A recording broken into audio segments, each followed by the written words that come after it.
Shake Table Lab by Hope Kalusha and Karlie Davison.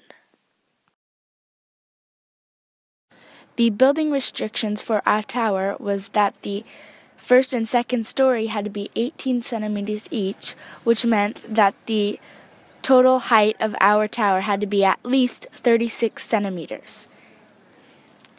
Our plan was to make it 38 centimeters tall. Hope and I built the base by folding the end of the straw into the open end of another straw. Then we built the uprights using 2 straws per upright. Doing this was probably a good decision because it made the tower stronger than if we only put single straws.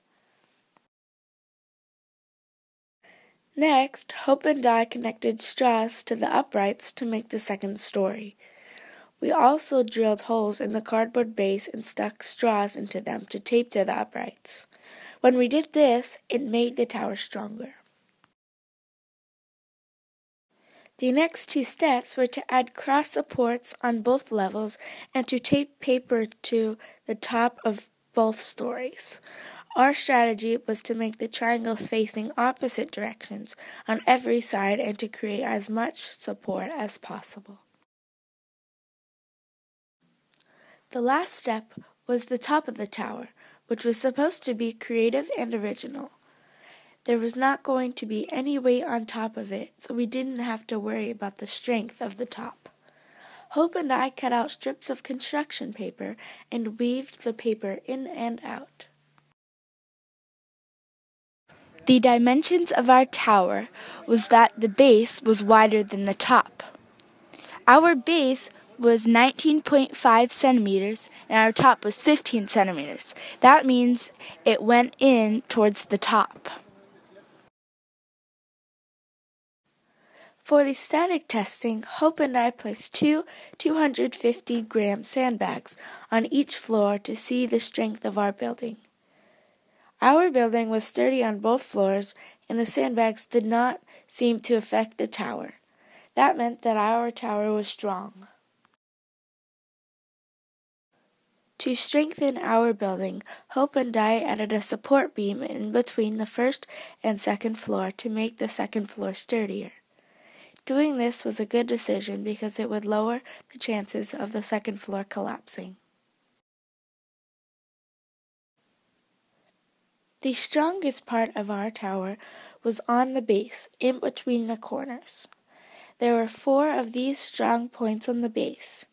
This point was strong because it had 4 straws coming out, going in different directions, which added a lot of support. On our building, the weakest part was located on the flooring on the second story, where there were no straws supporting it from underneath. The reason that it was weak was because the support was under the center of the floor, not the sides. The place where our tower had the most tape was the joints where the 4 straws came together.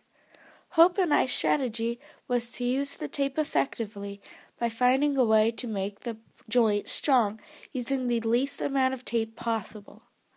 After practice with some of the other spots on the tower, we found a useful strategy.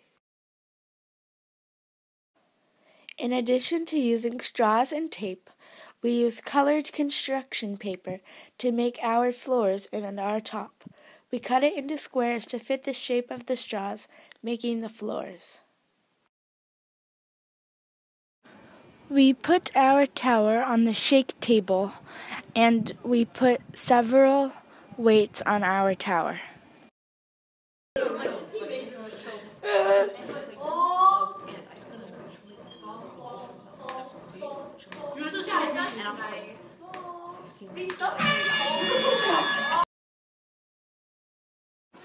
Our building collapsed with 20 sandbags on it. It had so much weight that the supports gave in towards the middle.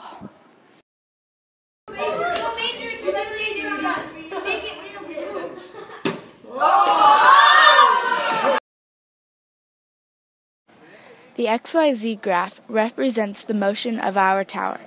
The x-axis is the side-to-side motion, The y-axis is the back and forth motion, and the z-axis is the up and down motion of our tower.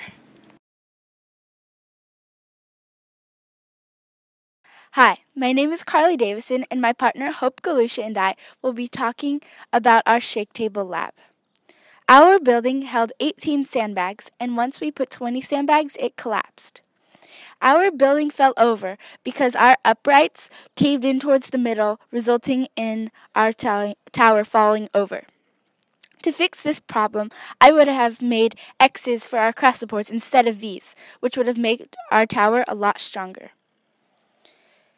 I learned that the cross supports and the first story are very important to the strength of your tower. My favorite part of this lab was making the roof, which you had to be very creative and use your imagination. Thank you. Hello, my name is Hope Kalusha, and my partner Karlie and I are going to share with you our thoughts on the Shake Table Lab. Karlie and I's tower supported 18 sandbags in total and collapsed once we put 20 sandbags on the tower. Our building failed originally on the cross supports. They were not as well designed as the rest of our building. To strengthen our structure, I would have made X's for the cross supports instead of V's. This would have allowed the tower to hold more weight. Throughout the process of building our tower, I learned that you need to have a strong first story and cross supports. It is very difficult to build a safe, stable structure with limited resources. I enjoyed designing the tower very much. We were able to constantly come up with new ideas along the way as we experimented and use our imagination. Thank you.